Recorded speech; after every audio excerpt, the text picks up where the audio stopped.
Hey, everybody, it's Scott Steen with winnersandwhiners.com coming to you with the Hump Day edition of Today in Sports Betting. As always, I'm joined by my partner in crime, the one, the only Scott Reichel. Scott, what's going on, brother? Nothing much. Had a pretty good day yesterday personally. I think pretty much every play that I said I liked in the video ended up winning. No So one cares, Scott. All right, good chat. I was going to say it doesn't really matter. I know that I said I liked the Predators for the hockey game. They ended up winning. Won the play today with the Pelicans. Yeah. Other than that, a lot of NBA games were on. Really, not many were close.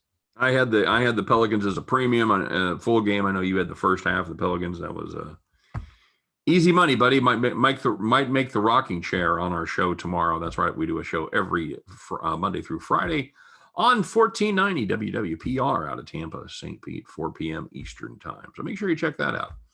I can always get a plug in, Brady. I can always get a plug in. Never doubt me. That's one of your gifts. It's a true skill. Mm-hmm. So, Scott, we're taking a look at a couple of NBA games tomorrow. Before we get rolling, do you have any thoughts on the CBI championship game? Well, I know the total's pretty high. Total, I believe, is in the high 150s. So it's going to be between Pepperdine and Coastal Carolina. For that one, I feel like I got to take Pepperdine. It's one of those spots where Coastal's playing. Of course, both these teams are going to be playing their third game in as many days. But Coastal also is coming in off an overtime game against Stetson. So the extra 5 minutes with the third straight game, with the fact that Pepperdine's offense is very good. There's a reason why this total is at 156.5. If I had to play it, I'd take Pepperdine minus 4.5. Take the waves, baby. Catch the waves. Feel the same way? I do. I've the overtime off a back-to-back is really just not a good spot for Coastal. I've liked Pepperdine all the way through. I've talked about it on the shows, and yep, no reason to get off the wave. I'm going to ride the waves, buddy. That's what I'm doing. So today we have a couple of NBA games that are on the telly. We'll talk about anything else that gets our attention, but start off with the Boston Celtics at the Milwaukee Bucks. Scott, we've got FanDuel is the only line we've got up right now as we record. That is Bucks minus 3.5. We have no total for this game, so I'm not going to guess it this time. No. How did we do last time? I don't even remember, but I can't imagine what this total will be because Milwaukee just scored about 140 with no Giannis, so I don't even want to guess. I will. Okay. If I had to guess, I'll say 233.5. Okay, I was going to say a little lower than that. I was going to say somewhere in the 230.5 to 231 range. So okay, ballpark. All right, we'll see. We're in the ballpark there. We don't know about Giannis, and that's why there is no line. Basically, the FanDuel has a line. I think it's like two kids that after they leave and turn off the lights, that like there's like the janitor comes in or a couple of kids just come in and screw with stuff and put up lines because there's nobody else has a line. I really want to know what the betting limit is on the overnight. I got to assume it's like $100. Like 30. It's like $30. Yeah. It gives us a line though, so can't complain. It is a line. It does give us something to talk about. That may be nowhere near the line tomorrow, by the way, when you see this. So don't, if you guys ever see a line that we're doing on this show and you can't find a line anywhere else and you wake up and the line is wildly different than what we gave you, don't shoot the messenger because we're not FanDuel, because FanDuel's the only book that I've seen that actually has opening lines. Yeah, I've got Don Best gold and I can't find it. There's no line anywhere. So God bless FanDuel. Okay, brother. So 3.5 Milwaukee. We talked about it the other day. I know you were like, well, there's no Giannis, so I got to think. And I said, don't do it. The Bucks, they step up for whatever reason when Giannis isn't there. Now, here's the deal.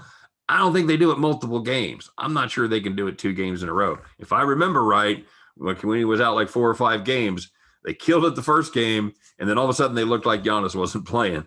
So, but the problem with that, Scott, Boston's not very good. Boston is not very good. That's exactly what I was going to say. They're a word that I've used occasionally. They're dreadful. They're absolutely.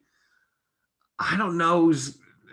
Toronto's probably more disappointing, but I don't know who do you have as the most disappointing NBA team? Because Boston surely has to be close to on that list. I gotta say it's Toronto because Boston's still hunting for a playoff spot. Toronto's in last place. Toronto's just all personnel goes too. Yeah, Toronto also isn't playing at home. They're playing in Tampa, so that's a little bit different as well. But I don't think anyone expected Toronto to lose 9 in a row and probably ship off either Powell or Lowry in the next week. So Yeah, I got yeah, to go with Toronto. sounds like the clock is ticking there for sure.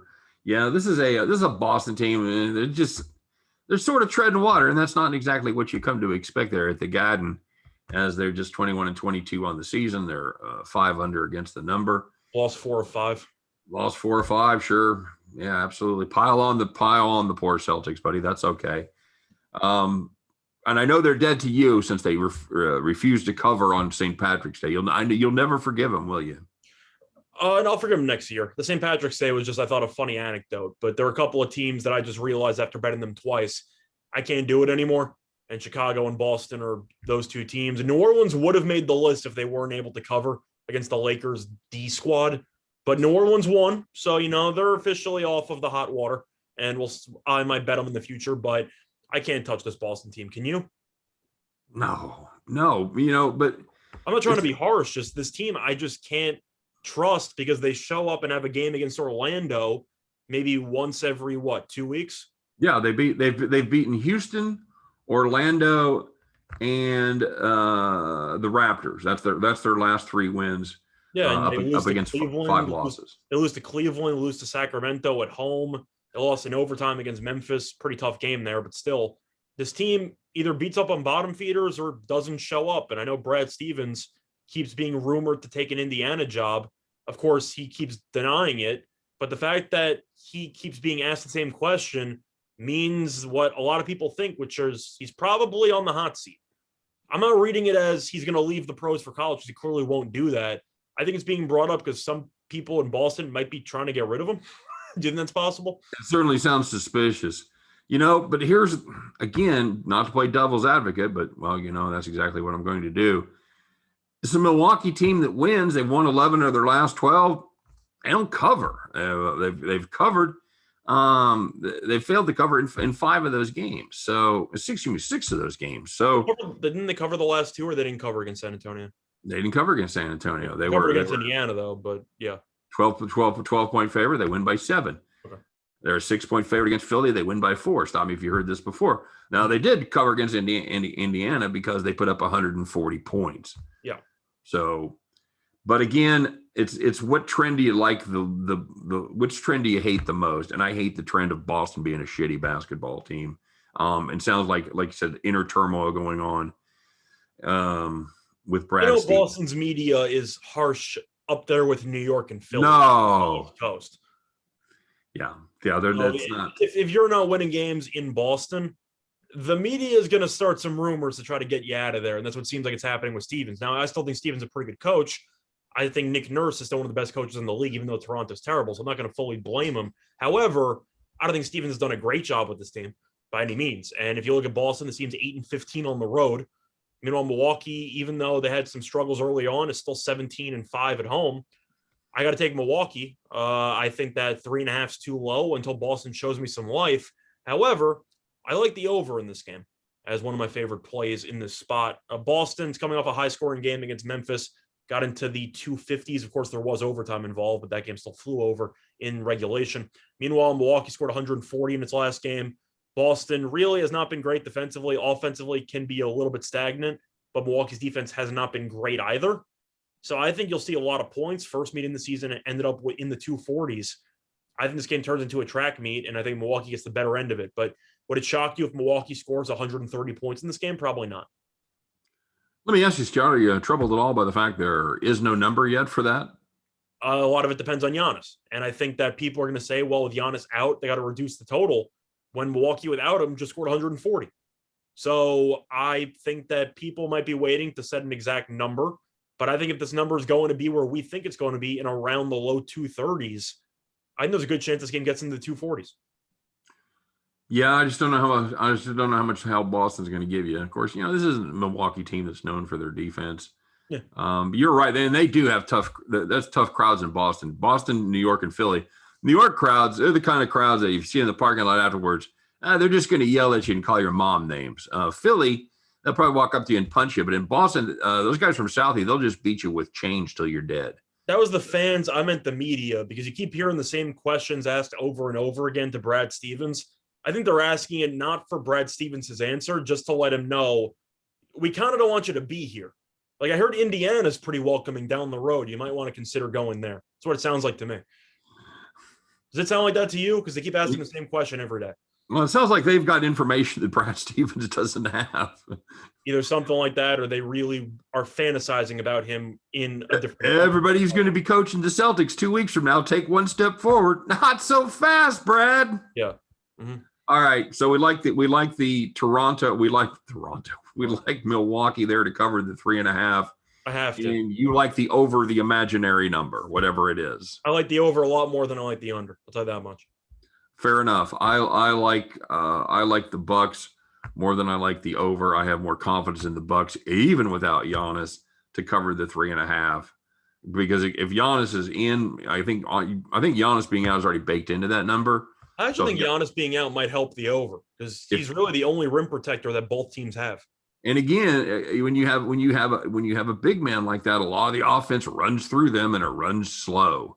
You know, they pick and roll, they run the ball, they in and out, and he tries to hit the guy on the wing. With him out, you just have Holiday and Middleton just going up and down, just chucking jump shots. Yep, you're absolutely right. I just don't know how much help you're going to get from Boston, and that's my only concern. I would lean over to him. Certainly not playing the under. So yeah, that's there you go. All right, let's move on, shall we? And take a look at the other game that is on the television card. That is the Brooklyn Nets. Fresh off their victory over Portland, heading to a little tougher confines there in Mormonville as they take on the Utah Jazz. I see Utah -6. You see Utah -6. No total. Nets on a back-to-back here. Is that going to be a problem for you?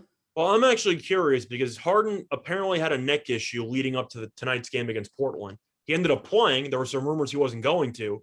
So my question is, if you beat Portland and Harden has a little bit of a messed up neck, aren't you going to kind of be likely to bench Harden for this game? So we're going to bet on benching Harden, huh? I'm just asking. Doesn't it seem that way when he has a neck issue?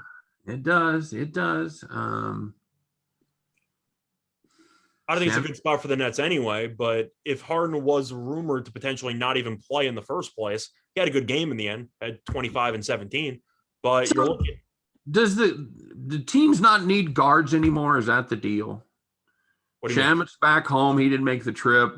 Kyrie's out on personal business. It didn't matter. Whatever. Yeah, they make it up. They make it up as they go. But I think it matters against Utah. I think it matters against Utah, but I think that the Nets can look at the schedule and say, well, if we bench Harden for this game, but he's guaranteed to play Friday at Detroit, I think they like their chances of saving Harden, potentially losing against one of the best teams in the Western Conference, in order for a back-to-back-to-back against Detroit, Minnesota, and Houston with a healthy Harden. It seems like you're trading one loss for 3 wins, doesn't it? I'm not sure I would not play. I'm throwing it out there. I'm just saying. Well, I think that there's a chance Harden does not play in this game. You also have the possibility of playing him against Utah and then giving him 3 days off if you sit him from the Detroit game. So, I don't think he's going to miss the Detroit game. Okay. Well, actually, no, because they have a 2-day gap, so he'd be getting 4 days off. I can guarantee you that he's going to be playing Wednesday against Houston. I can guarantee you that. Yes, yes, he will be playing against Houston. Good call, buddy. But for me, I really think Harden's not going to play. My radar or my hunch or whatever you want to call it, my spider sense said that Curry wasn't going to play tonight, and Curry did not play tonight, and Philly won. Like I thought would happen. Questionable the whole. I mean, you're not exactly predicting the future there, Kreskin. No, I'm just saying that I said that I thought he wouldn't play, even though it wasn't officially announced, and I think that there's a good chance Harden doesn't play in this game. Even if he does, do you like Brooklyn? It's a terrible spot for Brooklyn. No, I don't like him on a back-to-back against the Jazz team. That's Utah really playing well lately, though. But you know what? They've won 4 of their last 6. Everybody's talking about what's wrong with the Jazz. Like, well, the covering's an issue, but yes. Yeah, again, covering is definitely an issue with the Jazz. This is a fun show tonight.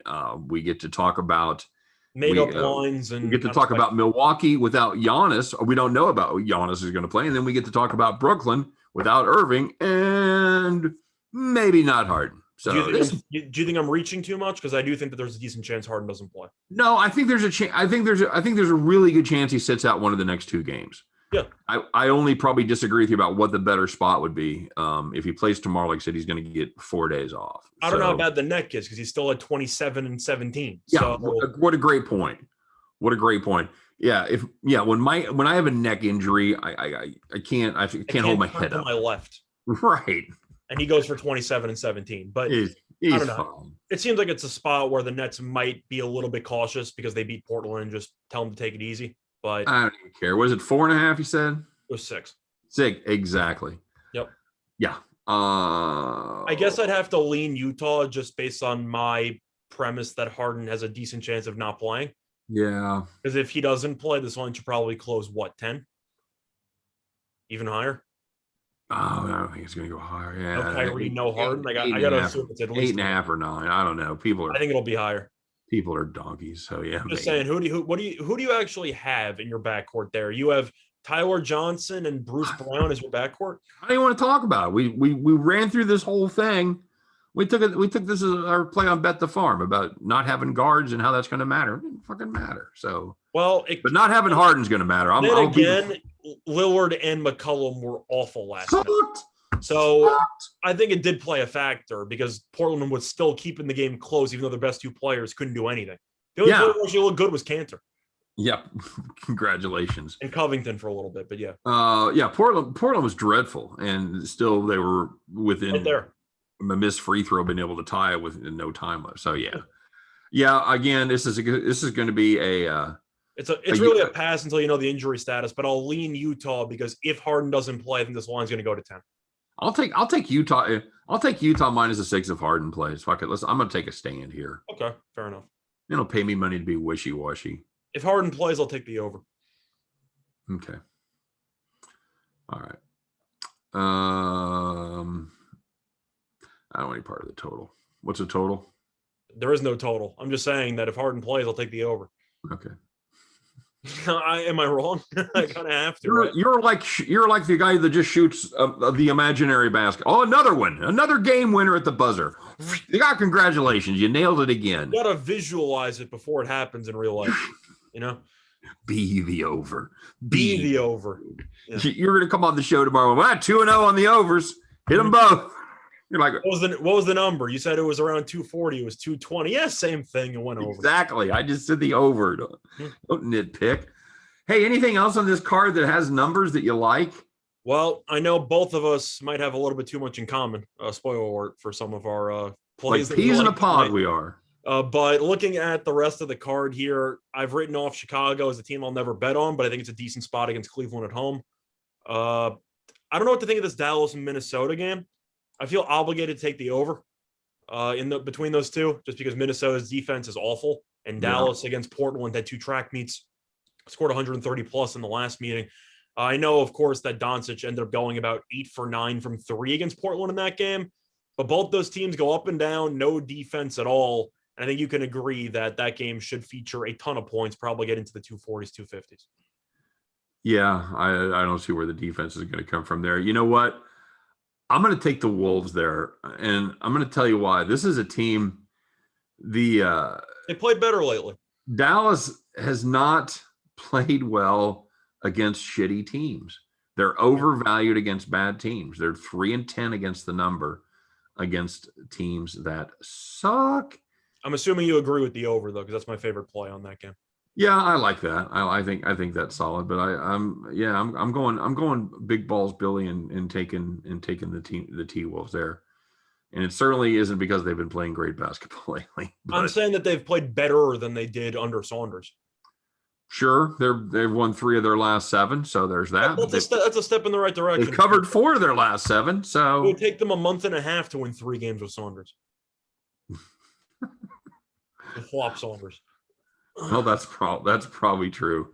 All right, what else? That's pretty much it, honestly. Okay.